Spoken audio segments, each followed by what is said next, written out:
არჩევნების ჩატარების საორგანიზაციო ნაწილზე მსჯელობა არის წმინდა წყლის სპექტაკლი. აქ მთავარი თემა არის, რომ პრეზიდენტი აწერს ხელს მათი აზრით ბრძანებულებას პარლამენტის დაშლის თაობაზე. ეს არის მთავარი თემა, ეს არის ღერძი იმ საკითხების გარშემო დანარჩენი ყველაფერი არის რასაკვირველია ანტურაჟი. რეალურად ხდება ის, რომ სალომე ზურაბიშვილს უნდა გადაადგმევინონ ისეთი ნაბიჯი, რომელიც კონსტიტუციასაც უპირისპირდება და რასაკვირველია სისხლის სამართლის დანაშაულს წარმოადგენს, ვინაიდან მას პარლამენტის დათხოვნის იმ შემთხვევაში და თუ პარლამენტის უნდობლობას უცხადებს მთავრობას ან ამტკიცებს მთავრობას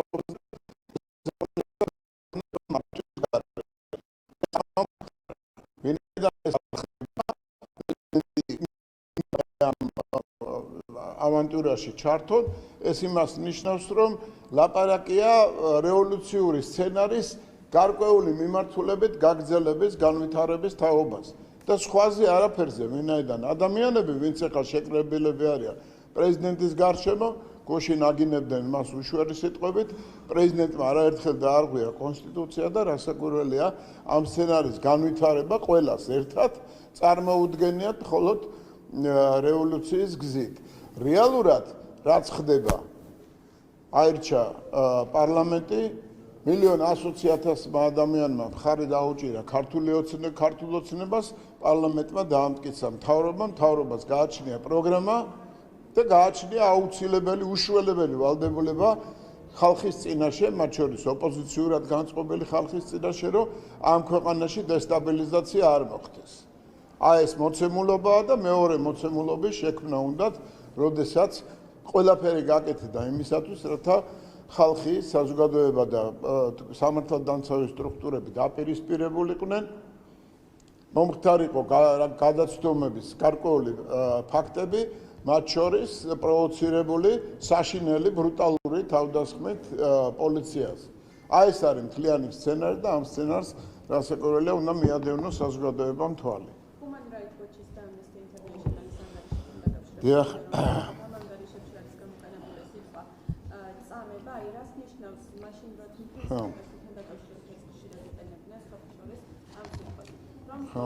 ახლაც იყენებენ. ანგარიში არ არის ობიექტური და არ არის დაბალანსებული. ერთი რომ გადაცდომები ნამდვილად მოხდა, ამას ყველა ვაღიარებთ, მაგრამ მეორე რომ სცენარი დაიგეგმა ზუსტად ამისათვის, რომ მომხდარიყო გადაცდომები, რომელიც არ უყვის არც ერთ განვითარებულ დემოკრატიას, როდესაც პოლიციელს უშვერი სიტყვებით აგინებ ოჯახის წევრებს, ბავშვებს, მშობლებს საერთოდ გაქ გადაწყვეტილი და ანხორციელებ შეტევას პიროტექნიკით, დამიზნებით ესვრი, რასაკვირველია იქნება ძალის გადამეტებას და ეს ყველა მკაცრ სცენარის ავტორებმა ეს კარგად იციან.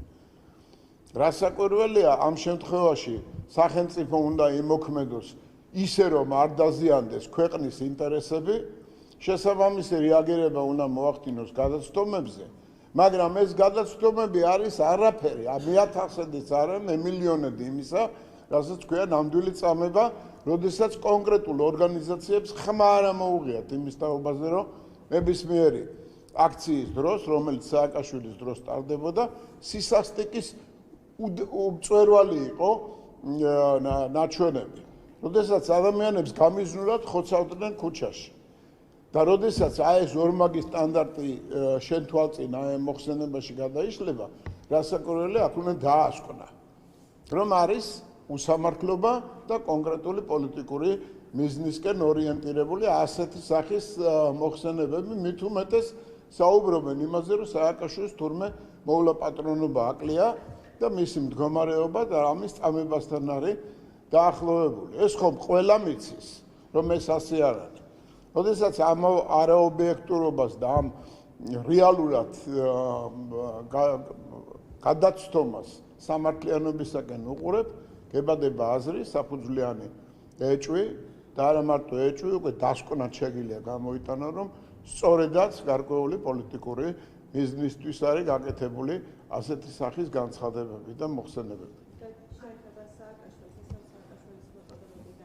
ისე მოწოდებს ხალხს, რომ შეიკრიბონ რას ნიშნავს ეს მოწოდებები და ისე ხალხის დემოკრატიზმაზე საუბრობს და ადამიანების ჩამოყვანაზე ერთის მეორე მოყვება და ჩვენ შეგვიწყოთ ხელი ორგანიზებაში. სააკაშვილი ესეთი ენთუზიაზმით საუბრობს ამ რევოლუციაზე, როგორც ამას აკეთებდა 2014 წლიდან მოყოლებული. რეალურად, როდესაც ლაპარაკობდა სისხლის ზღვრაზე, საზოგადოების სხვადასხვა ფენებს შორის დაპირისპირებაზე, ეს იყო მისი იდეა ფიქსი და დღეს, როდესაც ხედავს, რომ გარკვეული დაპირისპირება არსებობს, ფიქრობს, რომ იქნებ მისი იდეები როგორმე ამ დაპირისპირების პლატფორმაზე განვითარდეს და ამ იდეებმა რაღაც დამაგვირგვინებელი ეტაპი პოვოს.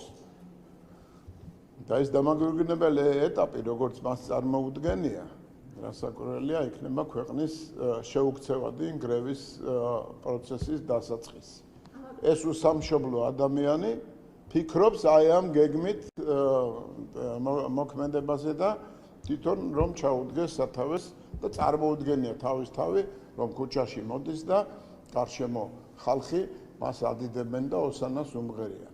აი ეს არის მისი ავადმყოფი ცხელი თავის ფანტაზიის ნაყოფი. ეს არ მოხდება, ქვეყანა გადარჩება, გავა სამშვიდობოს, სოფლიოში მიმდინარე პროცესები ხასიათს შეიცვლის და რასაკვირველია ის იმოქმედებს საქართველოს მდგომარეობაზეც, ისევე როგორც ბევრ სხვა ქვეყანაზე. ამავე კონტექსტში უნდა გკითხოთ გვარამიას სტატუსზე. გვარამი ამბობს, რომ რეჟიმი თავად აღმოიშლება დიაჩამოშალეო აქციები მნიშვნელოვანია. აი ბოლო დროს აქციების ხასიათი და ოპოზიციის ეს პოლიტიკური ერთი და იგივეს მომეორებინებთ რა. იგივე შეკითხვაზე იგივე პასუხს და გვარამია, მელია, ხაბეიშვილი, ხაზარაძე, ყველა სხვა დანარჩენი გახარია. რასაკვირველია, ეს არის ერთი გუნდი, კოლექტიური ნაცმოძრაობა და ხან ერთი და ხან მეორე აკეთებს მოწოდებებს ზუსტად იმ კონტექსტში, რასაც აკეთებს სააკაშვილი. და ამას ყველაფერს უნდათ რომ სათავეს ჩაუყენონ სალომე ზურაბიშვილი, რომელსაც ხელი სისხლში არაა გასვლელი.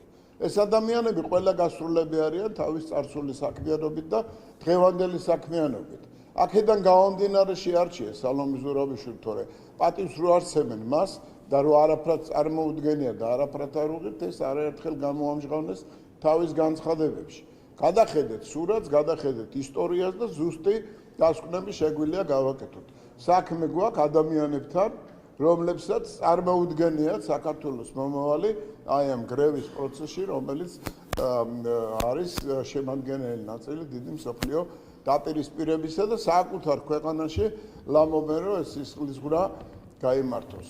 უკვე დიდი ხანია ეს არ არის გუშინდელი ამბავი ან ახალი რაიმე ისეთი, რაც არ ვიცოდით. და ამ რადიკალურ მოწოდებებს გავლენად უერთდება აქციის მონაწილეებზე ის რაც ხდება. მე აქციის მონაწილეებსაც ვხედავთ, რომ ადამიანებმა გადაწყვიტეს, რომ თავის პროტესტი გამოხატონ სხვა ფორმით და არა იმ ფორმით, როდესაც თბილისის აი ცენტრალური ქუჩები და ოფისები გადაიწვა და პარლამენტში ცეცხლი გაჩნდა, პოლიციელები დაზიანდნენ 150-ზე მეტი დაზიანდნენ მომიტინგეები. აი ამ რეალობიდან გადავიდნენ სხვა სცენარზე, რომელიც გულისხმობს გარედან ზეწოლას საქართველოს ხელისუფლებაზე, რათა იქნებ განვითარდეს აი ესეთი მშვიდობიანი რევოლუცია. ამას რასაკვირველია არანაირად არ შეესაბამება ის განცხადებები, რომელსაც აკეთებს გვარამია და მისი ეს გარკვეული ჯგუფი, რომელიც მის გარშემო არის შეკრებილი. მნიშვნელობა არ აქვს, რომელ პოლიტიკურ გაერთიანებაში არიან. მაგრამ რეალურით შინაარსი ერთი და იგივეა, ეს არის რევოლუცია და ერთი მხრივ რევოლუცია, რომელიც სისხლს გულისხმობს და მეორე რევოლუცია, რომელიც ამ ეტაპზე არ გულისხმობს სისხლს, მაგრამ აუცილებლად გულისხმობს რეპრესიას, როცა ეს სისხლიანი ადამიანები კვლავ ხელისუფლების სათავეში მოდის. და არავინ არ დაიჯეროს, როდესაც ამბობენ ახალგაზრდები იქნებიან თუ სხვა ხნის ხალხი, რომ თითქოს ნაცმოძრაობას ისინი არ უჭერენ მხარს და გამოსულები არიან ქუჩაში მხოლოდ გასაპროტესტებლად, ეს არის აბსოლუტურად შეუსაბამო, უსაფუძვლო განცხადება, ვინაიდან ხელისუფლებაში მოსვლას ლამობენ ის ადამიანები, ვინც ამას ვერ ახერხებს არჩევნების გზით.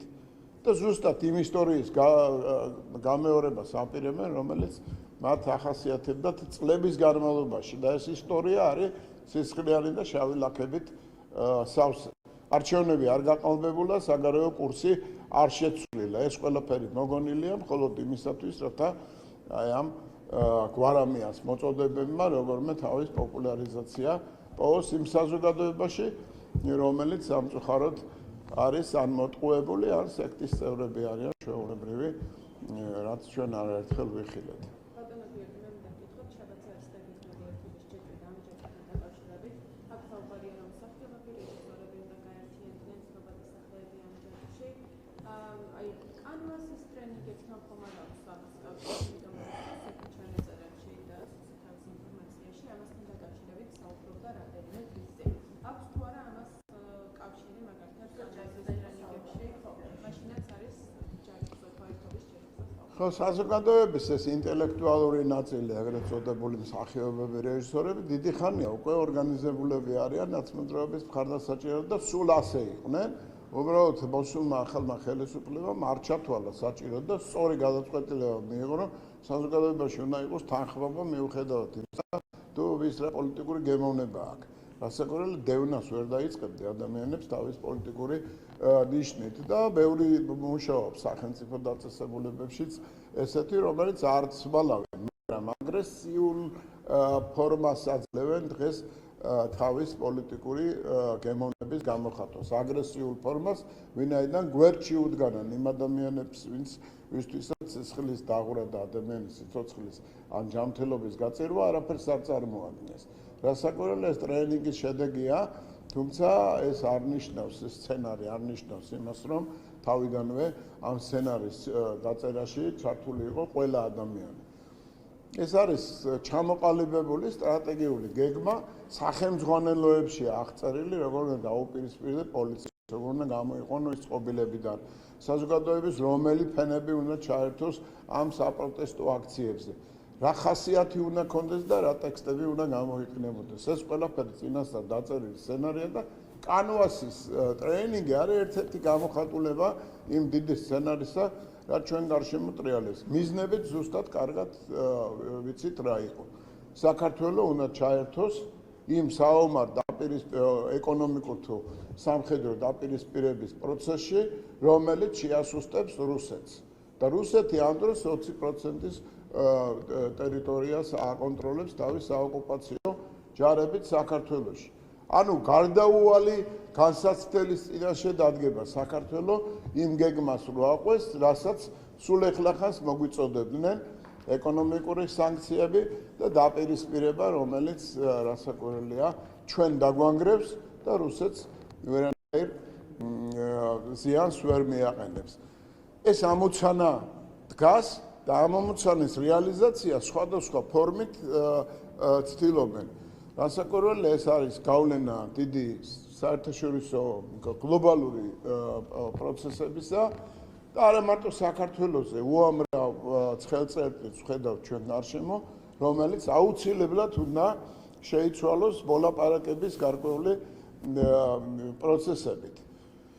წინამძღ შემთხვევაში არა საქართველოს მხოლოდ, არამედ კაცობრიობას დაღუპვა უწევია და აი ამ პასუხისგებლობას აცნობიერებს ხელისუფლება, პოლიტიკოსების ერთი ჯგუფი და სწორედ ამისკენ მიყავს, უნდა რომ წაიყვანოს მეორე ჯგუფი. სწორედ ამიტომ მოხდა, რომ უმრავლესობამ ჩვენი მოქალაქეებისა მხარი დაუჭირა სტაბილურობას და განვითარებას.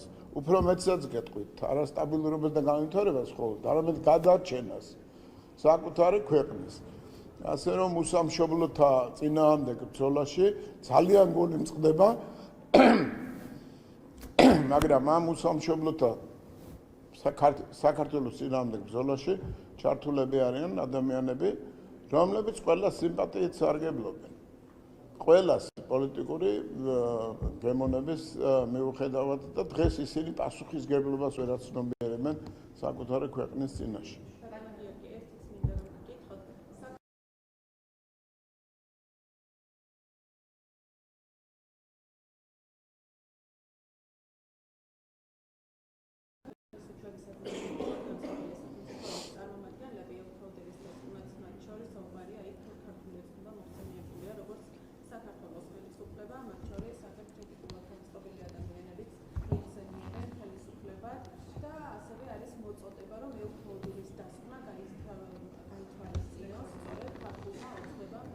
ნიშნავს თუ არა ეს ერთგვარად ლეგიტიმაციის აღიარებას მიიჭებას და ამაზე და არჩევნების მეორე დღესვე იყო აღიარებული საქართველოს არჩეული ხელისუფლების ლეგიტიმურობა. მეორე დღესვე ყველა განცხადებით, რომელიც გააკეთა არა მარტო ეუთოოდირმა, არამედ აირაის და NDI-ის წარმომადგენლებმა.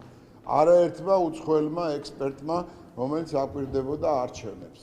ამერიკის შეერთებული შტატების საარჩევნო კომისიის წარმომადგენლებმა და ბევრმა სხვა ორგანიზაციის წარმომადგენლებმა, მათ შორის ნატოს საპარლამენტო ასამბლეის წარმომადგენლებმა, რომლებიც აღნიშნეს, რომ ცალკეული გადაცდომების მიუხედავად ეს არჩევნები შედგა და შეუძლებელია ელექტრონული არჩევნების გაყალბება. შეუძლებელია, რომ რაიმე მექანიზმი არსებობს, რომელიც შეიჭრება აი ამ საარჩევნო ელექტრონულ სისტემაში. წარმოუდგენელია, ტექნიკურადაც წარმოუდგენელია, ჩატარდა აუდიტი, გადამოწვდა მთელი რიგი საარჩევნო უბნები და შედეგი მივიღეთ ერთი და იგივე.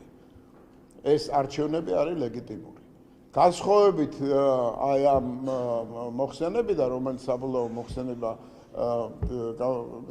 მოხსენებიდან, რომელიც ეუთოოდირს ჰქონდა, საბოლოო მოხსენება მოლდოვის მიმართულებით მაგალითად არის სასტიკი. საერთოდ არ წერია, რომ კონკურენტული იყო არჩევნები. არ არის ნათქვამი მის თაობაზე არაფერი, რომ ეს დემოკრატიული რაღაცა პროცესები ვითარდებოდა, როდესაც ერთმა ძალამ, პოლიტიკურმა ძალამ დაიქვემდებარა ინფორმაციის ყველა საშუალება და გავლენას ახდენდა აი ამ საშუალებებით და რესურსებით საზოგადოებრივ აზრზე. ეს ყველაფერი არის ჩამოწერილი მოხსენებაში მოლდოვის საწინააღმდეგო ჩვენ არაფერი არ აქვს, მაგრამ ფაქტია, რომ ულოცავენ პრეზიდენტად არჩევას კონკრეტულ ადამიანს. იმ ქვეყნისა, რომელიც DST-ს წევრია დღეს. ხომ ეს ორმაგი სტანდარტი არის ის, რამაც უნდა დაგვაფიქროს. ეუთოოდირის შენიშვნების მიუხედავად, შემდგარია სახელმწიფო და ეუთოოდირი, ესოდენ ავტორიტეტული ორგანიზაცია, მზად არის გააგრძელოს კონსულტაციები მთავრობასთან, რომელიც გარკვეულ შენიშვნებს ითვალისწინებს.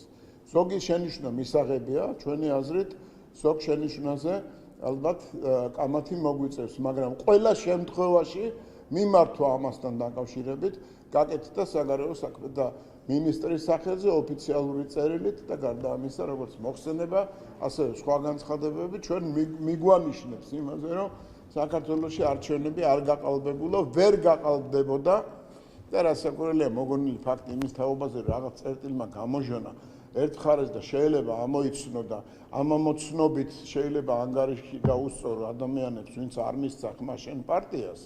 ეს არის ის ზღაპარი, რომელსაც ვერანაირად ვერ მიასაღებ ინტელექტუალურ საზოგადოებას, რომელიც ყავს საქართველოს. ჩამეკითხე.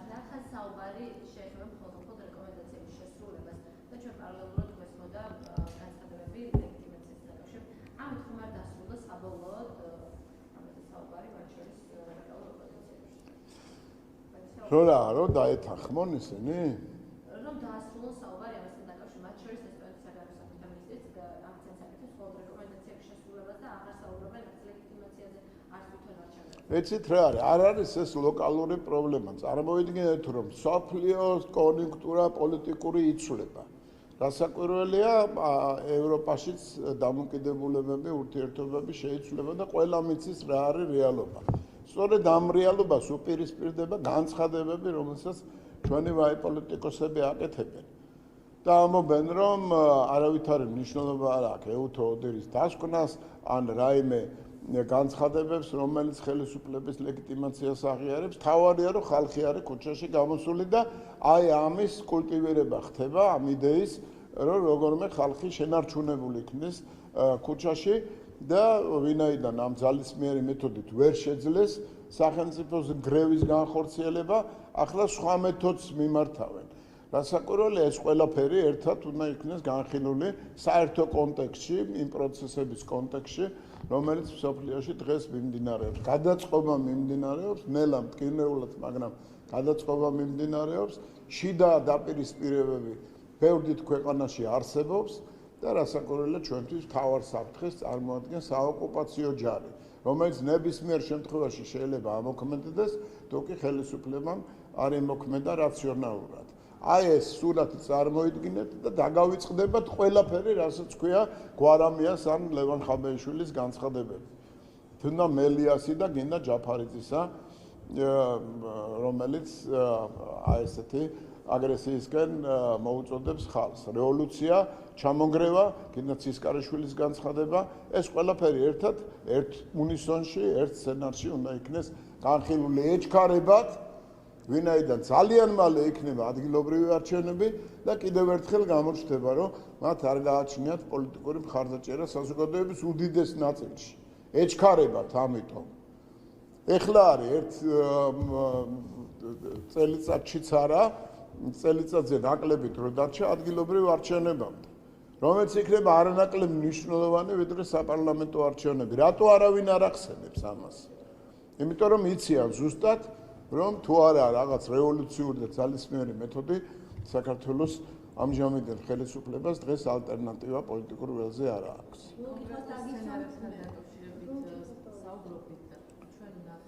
ბოლო კითხვა ბოლოს დამისვი შეხლა შორენას.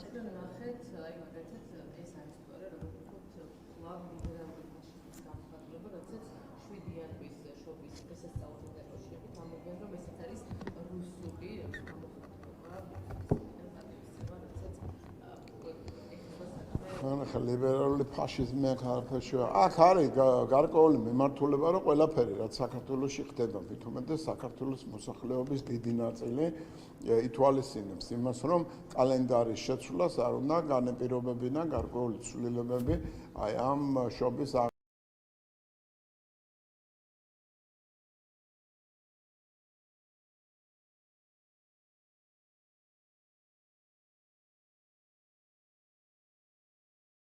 ცვლილება არ განაპირობებს იმ ცვლილებას, რომელიც უკავშირდება შობას. აქედან გამომდინარე, შობა ჩვენთვის 7 იანვარია.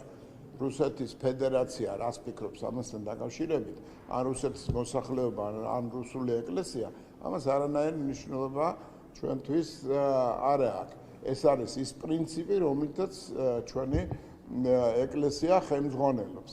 მიუხედავად იმისა, თუ რას ამბობს ამასთან დაკავშირებით ან რუსული ეკლესია, ან კონსტანტინოპოლის ეკლესია. ეს არ არის ღვთისგმობა, ეს არ არის გადაცდომა, ეს არ არის მწვალებლობა, მაგრამ ფაქტია, რომ 7 იანვარი ჩვენთან არის დამკვიდრებული, დიდი ხანია და საზოგადოება ხალხი ზეიმობს 7 იანვარს ზეიმობს შობას. თუმცა ეს არავის არ უშლის, რომ 25 დეკემბერსაც იზეიმოს თავის გარემოცვაში. თან მithumetes აქვთ კიდევაც ეკლესიები თავისი რაღაც ბაპტისტური სხვადასხვა მიმდინარეობის ქრისტიანულად წოდებული ეკლესიები, სადაც შეუძლიათ აღნიშნონ 25 დეკემბერს. რა არის ამაში პრობლემა? რატო უნდა დაუპირისპირდნენ მაინც საკუთარ ქვეყანას? და რაღაც პრორუსული თემები მოიგონოთ თითქოს და ეს განაპირობებდეს საქართველოს სინოდის გადაწყვეტილებებს. ასეა ჩვენ მრევლი ვართ და აღარ უნდა ეს მრევლი. საიას ანგარიშზე უნდა ვკითხოთ. საიას ანგარიშში საუბარია იმაზე, რომ აქციის დაკავებული პირების მიერ სასამართლოთვის მიწოდებული ინფორმაცია განამტკიცებს ფაქტს, რომ მათ მიმართ წამებას არაადამიანზე გამამცირებელ მოპყრობას სისტემური და ფართომასშტაბიანი ხასიათი ჰქონდა. შეგიძლიათ უპასუხოთ ამ? არა, საია ჩვეულებრივი პოლიტიკური ორგანიზაცია ახლა უსამართლობით და რაღაც პოლიტიკური განცხადებებით გამორჩეული და მოწინავე რიგებში გასული. გადაცდომებს როგორ არ ქონდა ადგილი, მაგრამ საია მე მინდა ვიფიქრო, რომ ასე არ არის, მაგრამ ჩანს უკვე, რომ სცენარის ერთ-ერთი შემადგენელი ნაწილია საიას განცხადებები.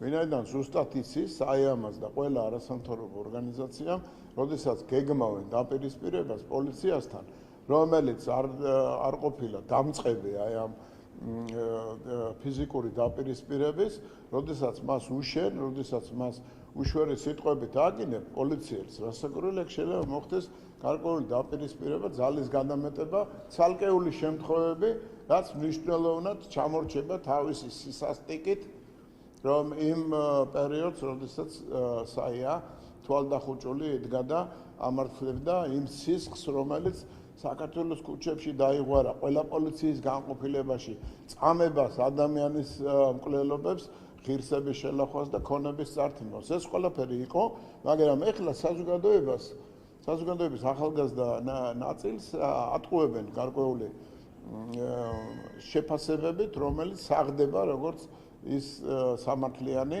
და პოლიტიკისაგან შორს ყოფი. არ არის ესე. დასაკვირველია წამება, დასაკვირველია ადამიანის უფლებების შელახვა არის აბსოლუტურად სხვა გამოხატულებაში, სხვა გაზომილებაში განსახილველი და სწორედ იმ ნიშნებით, რომელიც ახასიათებდა იმ ხელისუფლებას, რომელსაც დღეს მისტერი საია და ნებისმიერი არასამთავრობო ორგანიზაცია, რომელიც ჩართულია ამ პოლიტიკურ პროცესებში. სამწუხაროა, მაგრამ ფაქტია. რეალობა სხვა არის.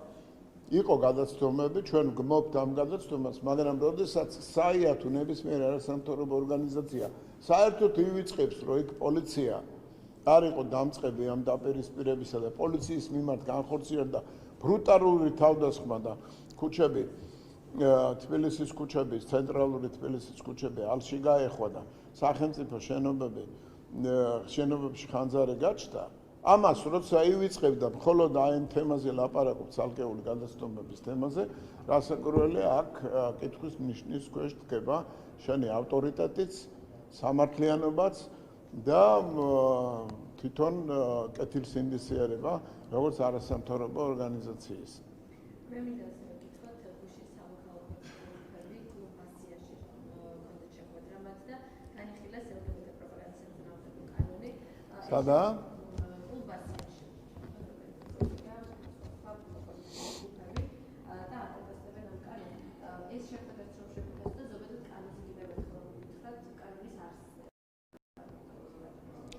ეცით რა უნდა დავამშვიდოთ ყველა ადამიანი, რომელიც არ განეკუთვნება გაცხოვთ. უნდა დავამშვიდოთ ყველა ადამიანი, რომელიც განეკუთვნება გარკვეულ თემს. მე ვერ ვიტყვი, რომ საზოგადოების გარკვეული ნაწილი სიმპათიით არის განწყობილი, მაგრამ იგივე დაპირისპირება არის მეორე მხრიდანაც. ეს არ იყო უცხო არც ერთი ქვეყნისათვის, მაგრამ როდესაც ადამიანის უფლებების დაცვაზე მიდგება საკითხი, რასაკვირველია პასუხისმგებელმა ხელისუფლებამ უნდა გაითვალისწინოს არა მარტო სექსუალური უმცირესობის უფლებები, არამედ უმრავლესობის უფლებები და განსაკუთრებით ბავშვის უფლებები, რომელიც უნდა იყოს დაცული იმ პროპაგანდისაგან, რაც აი ამ ცხოვრების გარკვეულ წესს შეეხება. ეს არ ნიშნავს, რომ ადამიანის უფლებები დაირღვევა, თუ კი ესეთი კანონი იქნება მიღებული. ჩვენ ვიცავთ ყველა ოჯახს, რომელშიც შეიძლება აი ამ პროპაგანდით გარკვეული ზიანი მიადგეს ბავშვებს, ახალთაობას, ოჯახებს. ჩვენ არ გვინდა ეს სქესიანთა ქორწინება და ეს იმას არ ნიშნავს, რომ ეს მხოლოდ რაღაც ტრადიციას მიუყვებით და ეს ტრადიციას თითქოს რაღაც უმნიშვნელო იყოს. ეს ნიშნავს ეროვნული უსაფრთხოების თემის უზრუნველყოფას. ვინაიდან წარმოიშვება ამითი ახალი დაპირისპირებული და ახალი დაპირისპირების გარკვეული უბნები ადამიანებს შორის სექსუალური განსხვავების ნიშნით. ამას არ უნდა კონდეს გასაქანი. ვინაიდან როგორც კი პროპაგანდა იმძლავრებს, როგორც ეს მაკდონალდში მოხდა, წარმოიშვება მეორე ჯგუფი, რომელიც ამ პროპაგანდას დაუპირისპირდება. და ეს არის გარკვეული პატარა საზოგადოებისათვის საფრთხე, ეროვნული უსაფრთხოების საფრთხე. ეროვნული უსაფრთხოებისათვის არის სერიოზული პრობლემა, როდესაც ადამიანები ნებისმიერ ნიშნით ერთმანეთს უპირისპირდებიან. პროპაგანდას ებრძვი და არა კონკრეტული ადამიანს და მის უფლებებს. კანონის წინაშე ყველა არის ერთიანი და ამას განხილვა აღარ ჭირდება. ბიჭებო, ცოტა ხანი რა მაცალეთ და წავალ და მე ისაუბრეთ.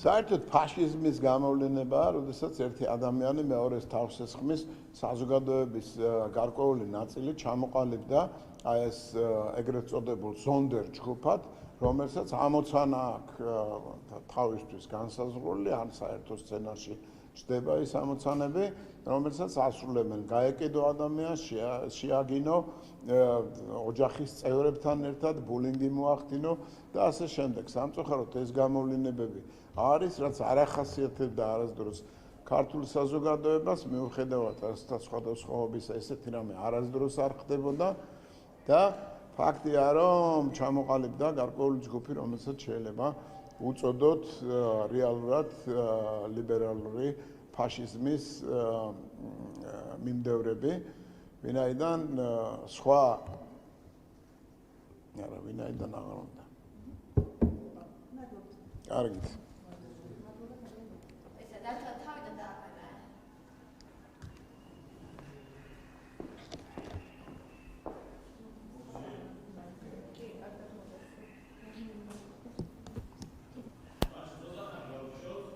ნახევარზევე უნდა მოვიდეს 9 წუთში და 9 წუთში უნდა მოვიდეს და თუ გინდა გავთიშავ.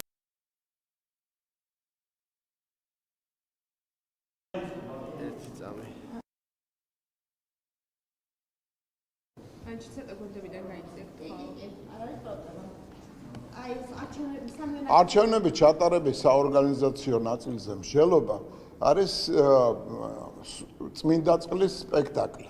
აქ მთავარი თემა არის, რომ პრეზიდენტი აწერს ხელს მათი აზრით ბრძანებულებას პარლამენტის დაშლის თაობას. ეს არის მთავარი თემა, ეს არის ღერძი იმ საკითხების გარშემო, დანარჩენი ყველაფერი არის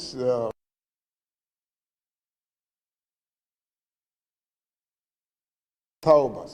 ეს არის მთავარი თემა, ეს არის ღერძი იმ საკითხების გარშემო, დანარჩენი ყველაფერი